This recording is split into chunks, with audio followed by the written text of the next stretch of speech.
Bapak, Ibu, saudara-saudari yang terkasih dalam Tuhan.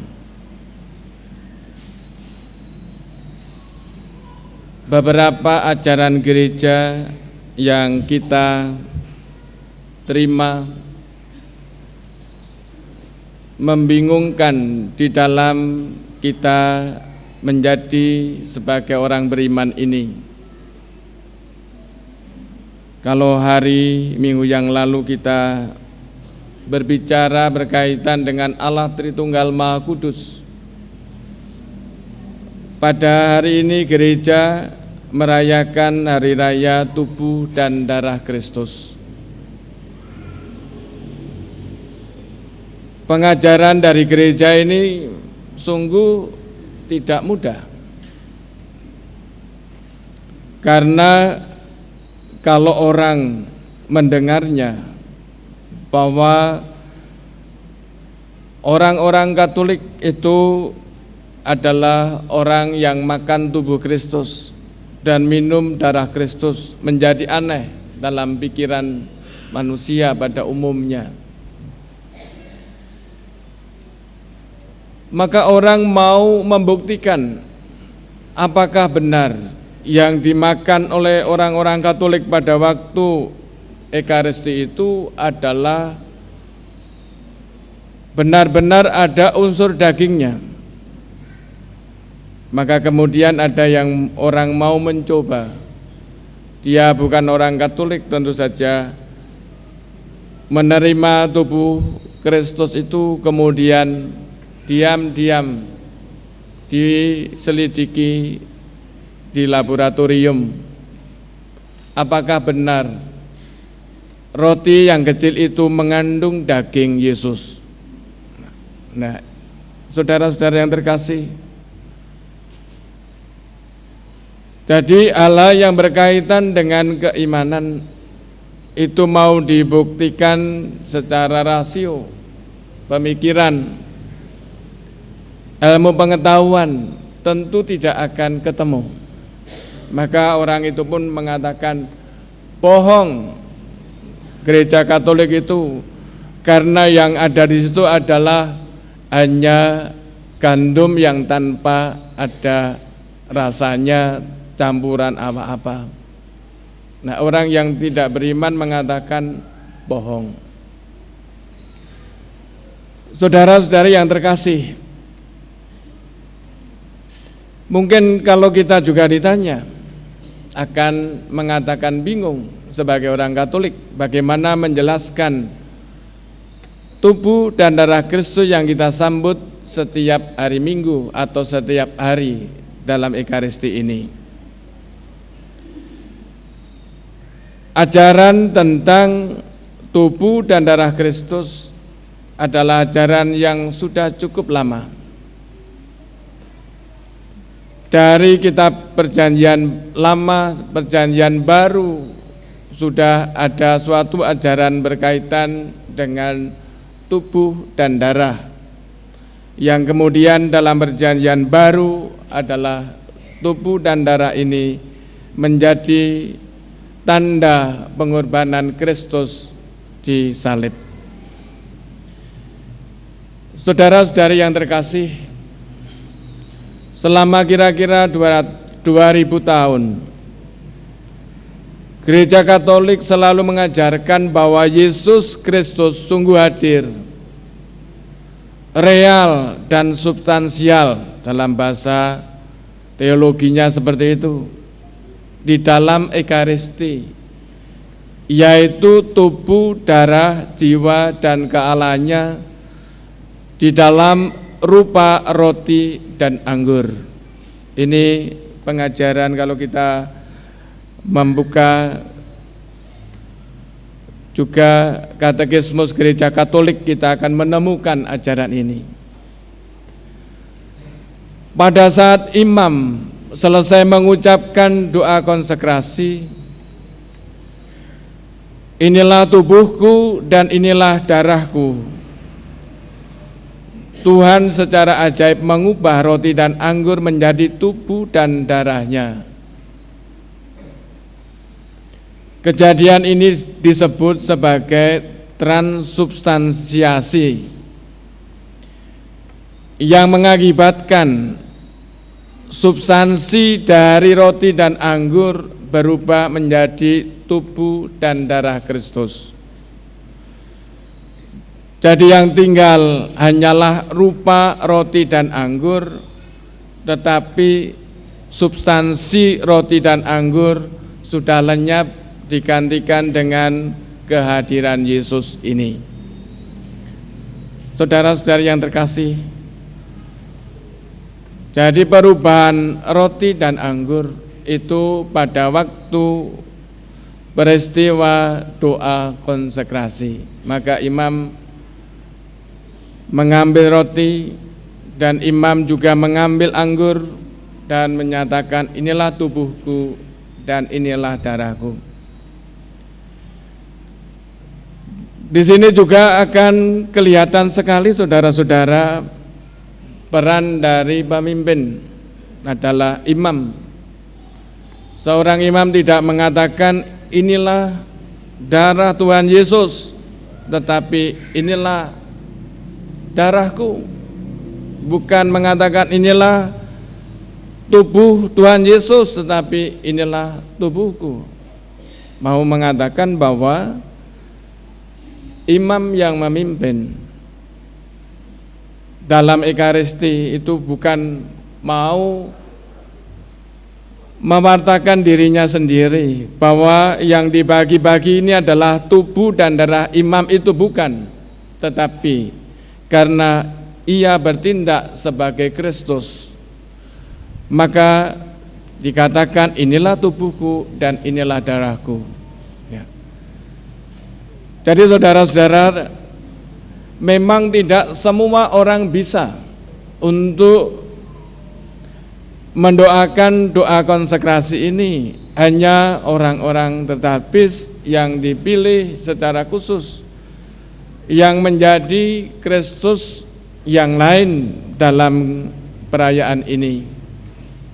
Sehingga kehadiran para petugas liturgi, terutama para imam, inilah saudara-saudara yang dimana Tuhan mau menyatakan dirinya sebagai roti sebagai tubuhnya dan anggur sebagai darahnya. Saudara-saudari yang terkasih, maka peristiwa doa konsekrasi menjadi peristiwa penting, ditandai dengan lonceng, ditandai dengan suara, supaya kita semua mempunyai perhatian khusus, istimewa, tidak memikirkan yang lain, tidak mengadakan kegiatan-kegiatan yang lain. Kalau Anda biasa SMS di gereja, ya tidak SMS. Pada waktu Anda ngoceh-ngoceh di gereja, ya tidak ngoceh-ngoceh, karena ada suara tadi. Nah, artinya bahwa ini adalah peristiwa penting yang harus dihormati oleh kita semua orang yang percaya kepada Kristus dalam Ekaristi yang hadir di tengah-tengah kita ini. Saudara-saudari yang terkasih, Yesus hadir dalam Ekaristi seutuhnya dalam roti itu, bahkan sampai di partikel yang terkecil atau butiran-butiran yang terkecil. Dan di dalam setiap tetes anggur, pemecahan roti itu bukan berarti pemecahan Kristus, sebab kehadiran Kristus utuh tak berubah dan tak berkurang di dalam setiap partikel. Dengan demikian kita dapat menerima Kristus di dalam rupa roti saja, atau anggur saja, atau kedua bersama-sama. Dalam setiap hal ini kita menerima Yesus yang utuh di dalam sakramen. Maka saudara-saudara yang terkasih, ya, bagaimana kita harus menyambut komuni, menyambut Ekaristi ini supaya tidak tercecer. Nah, nanti anak-anak juga yang mau menyambut komuni, ya, tidak tetes darah Kristus ini, maka harus pelan-pelan, ya, dalam hal ini menjadi penting. Para asisten imam pada waktu membagi, pada waktu mengumpulkan kembali tubuh Kristus ini juga tidak tercecer kemana-mana, supaya ini dihormati sebagai suatu kesatuan utuh dari Tuhan Yesus yang hadir di tengah-tengah kita ini. Karena Yesus sungguh-sungguh hadir dalam Ekaristi, maka kita memberi hormat di depan tabernakel. Kita berlutut dan menundukkan diri sebagai tanda penyembahan pada Tuhan. Pada waktu kita masuk gereja, kita semua berlutut. Artinya mau menghormati Tuhan Yesus yang hadir dalam gereja ini, yang disimpan di dalam tabernakel. Itulah sebabnya gereja memperlakukan hosti kudus dengan hormat dan melakukan prosesi untuk menghormati hosti suci yang disebut sakramen Maha Kudus, dan mengadakan adorasi di hadapannya dengan meriah. Nah, saudara-saudari yang terkasih, maka karena di sini ada sakramen Maha Kudus, tempat di mana sakramen itu ditaktakan, orang harus memberi hormat. Anak-anak ini kemarin pada waktu pengakuan dosa klesotan dek gini, rame di sini, pada di situ ada sakramen Maha Kudus. Mes dinar nek latihan melayu dek gini. Nah, pada ada sakramen Maha Kudus. Mungkin tidak paham, ya, atau yang lain-lain. Ya, di sini ada sakramen Maha Kudus ditaktakan, mestinya di daerah-daerah yang di sini juga tidak untuk hal-hal yang lain. Jadi jangan mengusulkan, Romo, kalau gedung gerejanya ini ditinggikan bisa untuk badminton, ya ndak iso. Ini adalah tempat suci, ya, di mana Tuhan Yesus ditaktakan di sini.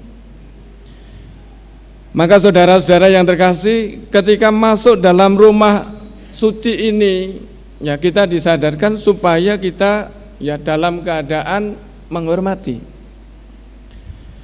Maka ada orang-orang yang kemudian mau melecehkan, ya, mau melecehkan artinya tidak mau menghormati. Ada orang yang mau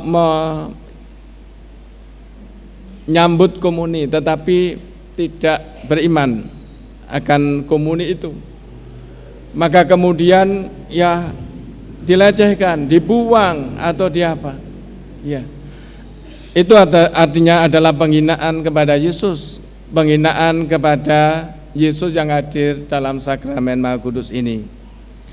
Di daerah-daerah misalnya NTT dulu kadang-kadang ada pelecehan-pelecehan semacam ini.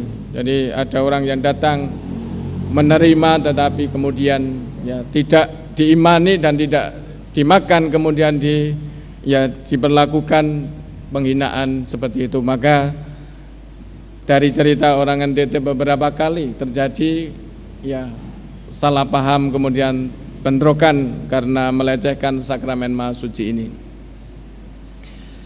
Saudara-saudari yang terkasih, kehadiran Kristus di dalam Ekaristi bermula pada waktu konsekrasi dan berlangsung selama rupa roti dan anggur masih ada. Jadi saudara-saudara, pada waktu kita menyambut tubuh dan darah Kristus, kita bisa membayangkan bahwa kita itu menjadi tempat suci. Ketika kita menyambut tubuh dan darah Kristus, ya, kita menjadi tabernakel, ya, di mana kemudian Tuhan Yesus ini bertakhta dalam diri kita. Tetapi saudara-saudara, kalau kita tidak paham akan hal ini, maka ketika sesudah menyambut komuni, orang tidak mempunyai waktu yang hening. Setelah menyambut komuni, ada yang kemudian pulang. setelah menyambut komuni kemudian sudah seolah-olah bebas. Justru ketika orang setelah menyambut komuni, Anda menjadi tabernakel yang hidup di mana Yesus ada dalam diri Anda. Oleh karena itu saudara-saudara yang terkasih, perlunya waktu hening setelah komuni itu memaksudkan supaya kita menyadari kehadiran Kristus yang bersama-sama dengan kita dalam kehidupan ini. Nah, kadang-kadang juga petugas liturgi setelah menyambut komuni itu ukurnya rame terus, tidak pernah ada waktu hening, tidak pernah ada waktu untuk mengenang kembali bahwa Yesus itu hadir. Ya, ada yang supaya komuninya itu ramai terus menerus, lagunya tidak pernah berhenti sehingga ya tidak ada waktu hening bagi umat. Apalagi kalau tidak dinyanyikan juga ada kegiatan-kegiatan lain, antaranya ramai, kemudian ngobrol lagi. Inilah adalah waktu yang tidak tepat Anda mengobrol pada waktu Anda setelah menyambut komuni. Lebih-lebih adalah waktu yang khusus, yang kudus, di mana Anda berterima kasih kepada Kristus yang mau bersemayam di dalam diri Anda. Saudara-saudari yang terkasih, Kristus sendiri yang mengundang kita untuk menyambut Dia dalam Ekaristi. Dan karena itu kita harus mempersiapkan diri untuk saat yang agung dan kudus ini dengan melakukan pemeriksaan batin. Jadi pada awal kita mengadakan Ekaristi, kita diajak memeriksa batin kita, mengakui kesalahan-kesalahan dan dosa kecil kita. Kalau orang mempunyai dosa yang berat, dosa yang besar, maka harus mengadakan pengakuan dosa lebih dahulu. Ya, jadi sehari sebelumnya atau sebelum Ekaristi itu dilaksanakan, maka perlu menerima sakramen tobat sebelum kita dapat menyambut komuni kudus. Karena kita mau menghormati Yesus yang hadir dalam Ekaristi ini, maka kita adalah juga orang-orang yang berhalangan dalam hukum gereja, tidak diperbolehkan untuk menyambut komuni kudus. Antara lain adalah orang yang perkawinannya tidak beres. Antara lain adalah kalau perkawinannya misalnya mempunyai 2 suami atau 3 suami, atau 2 istri atau 3 istri, 4 istri. Nah, yang walaupun katakan dalam gereja Katolik tidak ada peresmian secara hukum, tetapi orang-orang yang melakukan semacam ini adalah kena hukuman gereja, tidak diperbolehkan untuk menyambut komuni. Supaya ini diperhatikan, karena kadang-kadang orang menyambut komuni untuk menutupi rasa malu. Ya, saya malu, sudah dibaptis, tapi dalam kehidupannya adalah tidak benar. Maka jangan sampai sakramen ini hanya untuk menutupi rasa malu. Kalau kita tidak pantas, lebih baik kita tidak menyambutnya. Karena orang-orang yang dalam keadaan tidak berahmat, sakramen ini tidak mempunyai arti berkat bagi orang itu. Orang yang tidak mempunyai iman keyakinan akan sakramen ini, maka orang itu juga tidak mendapatkan berkat. Orang yang tidak percaya akan sakramen ini, maka orang itu juga tidak mendapatkan apa-apa. Tetapi orang yang tahu, orang yang mengimani adalah orang-orang yang mendapatkan berkat dalam sakramen ini. Saudara-saudari yang terkasih, maka di dalam penyambutan kita menyambut Ekaristi, ketika imam atau asian imam mengatakan tubuh Kristus, ya ini bedanya. Kalau pada waktu konsekrasi imam adalah inilah tubuh Kristus, bukan seperti itu, tetapi ketika membagikan kepada umat adalah mengatakan inilah tubuh Kristus. Anda yang menyambutnya jangan diam, harus menjawab amin, artinya bahwa saya mengimani bahwa yang saya terima ini adalah tubuh Kristus. Kalau Anda tidak mengatakan amin, orang ini orang benar-benar mengimani atau tidak. Kadang-kadang kan ya menyambut komuni, ada yang mengatakan terima kasih, enggak, jawabnya amin. Ya, amin. Enggak menjawab juga puji Tuhan, enggak, jawabnya adalah amin. Artinya bahwa saya mengimani akan Yesus yang saya terima sebagai tubuh yang dalam wujud roti ini. Bapak, Ibu, dan saudara-saudari yang terkasih, inilah hal yang menurut saya kita perhatikan supaya kita menghargai, kita bersikap baik, memperlakukan sakramen ini dengan hormat dalam kehidupan kita sebagai orang Kristiani.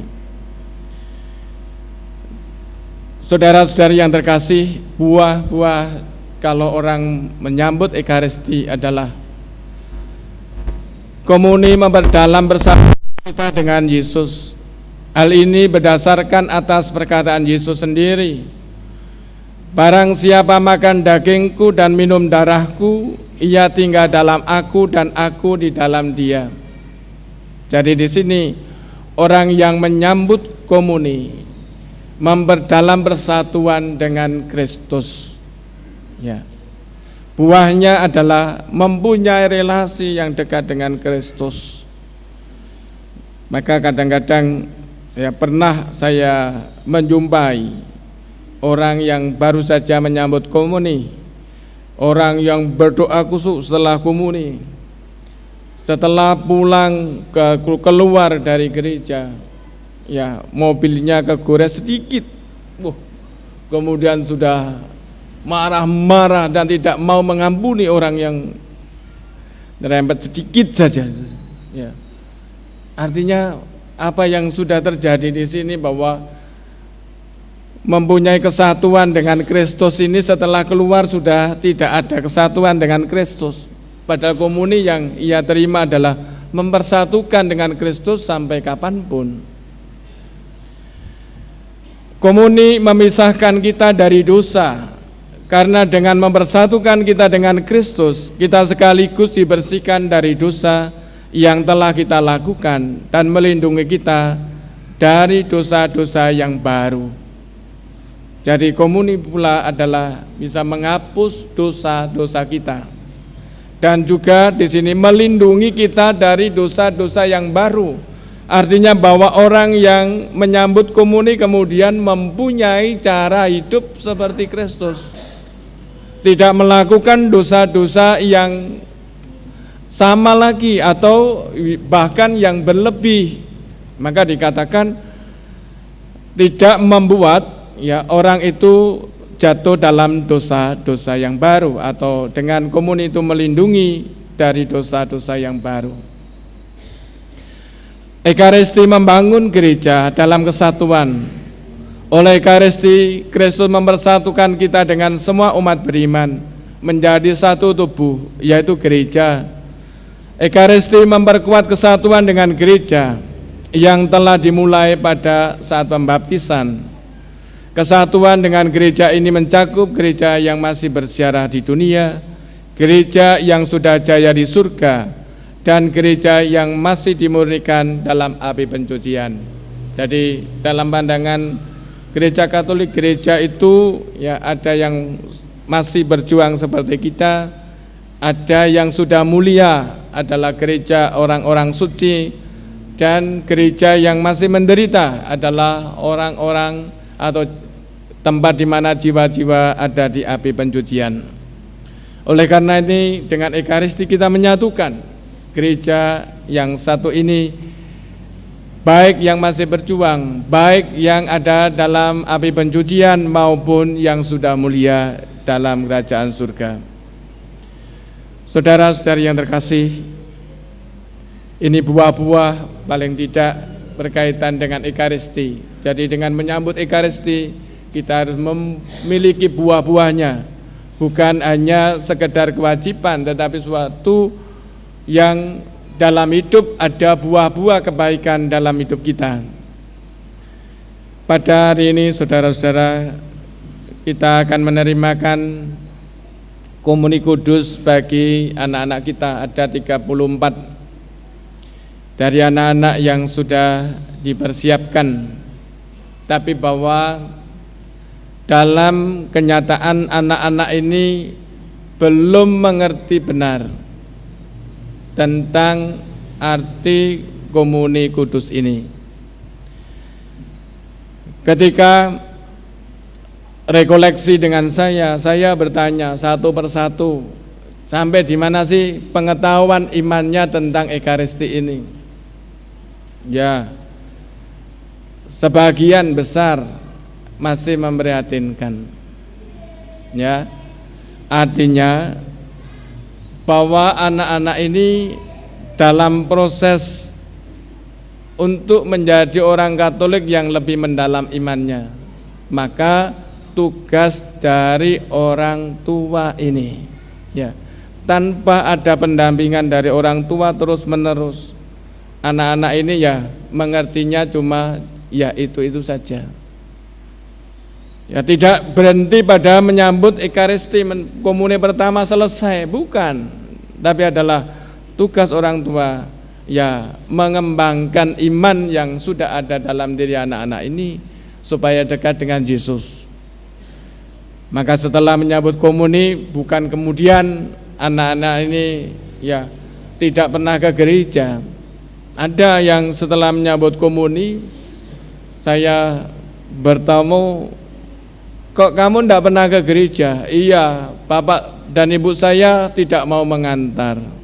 Nah, ini artinya bahwa orang tua harus mengajak, mengkondisikan anak-anak ini supaya bersama-sama menyambut komuni itu, bukan hanya menyambut komuni pertama ini untuk selama-lamanya. Ya, artinya hanya menyambut komuni ini, kemudian nanti mau nikah nyambut komuni, mau ya didoakan dengan perminyakan mau nyambut komuni. Tidak, menyambut komuni adalah tadi yang buahnya adalah suatu kesatuan dengan Kristus sehingga menjauhkan dari dosa-dosa baru. Maka setiap kali, bahkan setiap hari dianjurkan bagi orang-orang Katolik untuk menerima atau menyambut komuni kudus ini. Inilah tugas dari Bapak Ibu. Sanggup Bapak Ibu? Nah, jadi anak-anak yang ini setelah menyambut komuni bukan kemudian terus tidur di rumah, hari Minggu nonton film, ya tidak, ditinggalkan. Ya. Ada suatu kerinduan datang kepada Yesus. Film-film disingkirkan, TV ditutup, dimatikan untuk datang ke gereja. Ya, sanggup anak-anak? Sanggup? Wah, kelihatannya masih ada keberatan. Sanggup? Nah, Romo mau mengabsen ya. Siapa? Saya hafal. Ya, wajah-wajahmu kalau tidak ke gereja. Ya, saya akan tanyakan kepada orang tuamu, di mana anak ini? Ya, kalau nonton TV, TV-nya dipotong kabelnya saja.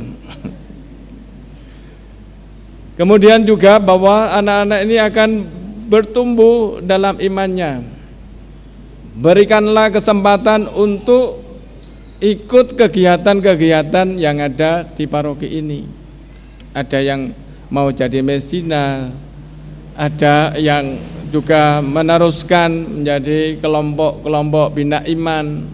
Ya, Anda fasilitasi anak ini supaya sekali lagi tidak hanya berhenti pada saat ini menjadi orang Katolik menyambut komuni ini, tetapi menghasilkan buah-buah dalam kehidupannya, sehingga diantara mereka siapa tahu kemudian ada yang jadi imam, siapa tahu ada yang menjadi suster di antara mereka, karena adalah pendidikan dari orang tuanya, pendidikan iman dari orang tuanya.